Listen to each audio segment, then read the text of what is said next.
Hey everyone, so this is one of my son's favorite games.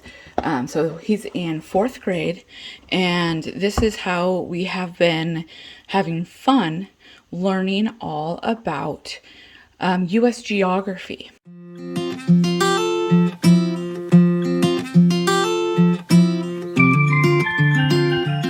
There are different levels in this, which I really like, and I just kind of wanted to show you guys around this game a little bit today. So I did want to make sure that you guys, this is the board game. There are different versions that come in like a little tin that are about this size, and they are a lot less expensive, but you don't want to get those ones because they are not going to have the board game part of it. I actually have that version of it, and I will go ahead and do a review on that another time, and when I have that, I'll go ahead and link it down below. So first of all, we have our board. And for this game here, you're going to see that you have a very basic map of the US. I do like that we get some little things going on in each state so we can kind of, reference them. Like here's Florida with the space stuff here. And Oregon has that Oregon Trail and everything. Washington, we've got the Space Needle, so that's kind of nice. And then if you look at the top here, we have the different time zones. We also have the different rivers that are going through. So here's the Colorado River. And we've got the lakes up here. And we do have a compass down here. So when it has things like what state is north of something, we can reference that. We do have Hawaii with the time zone and Alaska also with the time zone. And I do like that they are putting the oceans here next to them as well as the time zones and all the information for this area. I think that maybe Alaska's Northern Lights, maybe that's what that is there. All right, so then one of the things I really do like about this game as well is you can do it with as few as 2 players. So that means that if we have only 2 of us, just me and him homeschooling, then that's fine. But we can also add more players, 200. So then you have your state cards here. And so these are kind of like your game pieces that when you fill them up, that is how you determine who wins. And then you have different cards here with information. So you have the Arizona, and it's got different information here. The main information. So Minnesota, land of 10,000 lakes. And then we have information here about the gray wolf. And of course, different little pieces. They're all little, I don't know if you can see it here. They are little planes. So everyone gets to choose their color here. Red and blue in our house. Those are the ones in demand. And we've got the dice and everything here. All right. And then one of the things that I really do like about this as well is the different levels. So obviously we've played it. The things are kind of mixed up here. How we play it, we started with the lower level ones.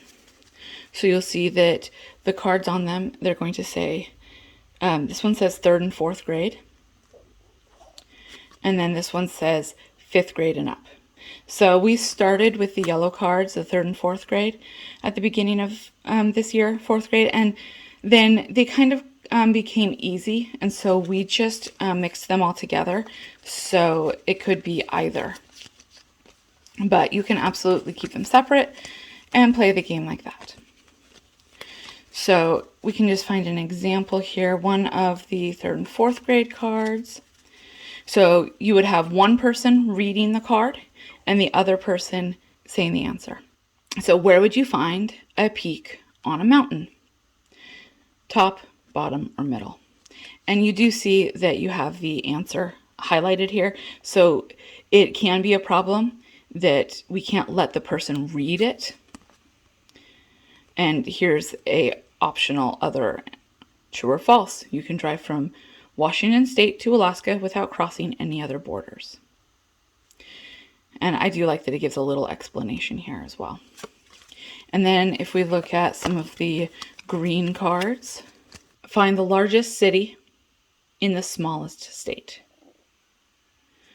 So Newport, Boston, or Providence. So of these three, which is the largest city and also the smallest state? Another one here. What two major cities in the Midwest form the Twin Cities metropolitan area? Minneapolis and St. Paul, Chicago and Milwaukee, Milwaukee and Madison. So one of the things that I have found is that if you have a student that is has some auditory processing issues, that can be a problem with reading these. It can also be a problem if you have a student who struggles to read and say what they're reading. So maybe they're a mumbler, or maybe they just read very quickly and aren't very clear in their speech, because you cannot have the person who is answering these questions read them.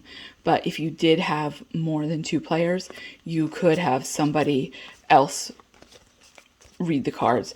Like if you had four players, you could have another one of the players read the card when it's the person's turn to read it, who maybe struggles with reading but is a really good has good processing speeds. I also think this could be really good in a classroom. You would obviously want more sets, but you could do something with these as well, where you have different teams and you could do kind of pub style trivia in the classroom and split them up into 4 teams, and when they fill up their state cards. All right, so that is the basics of this game. It has held my son's attention more than any other curriculum that I've ever found. I don't think we have ended a year with the same game or the same curriculum in any subject in all 4 years we've been homeschooling, and this one is the exception. So, and it also was not one of the more expensive games or curriculums that we've come across.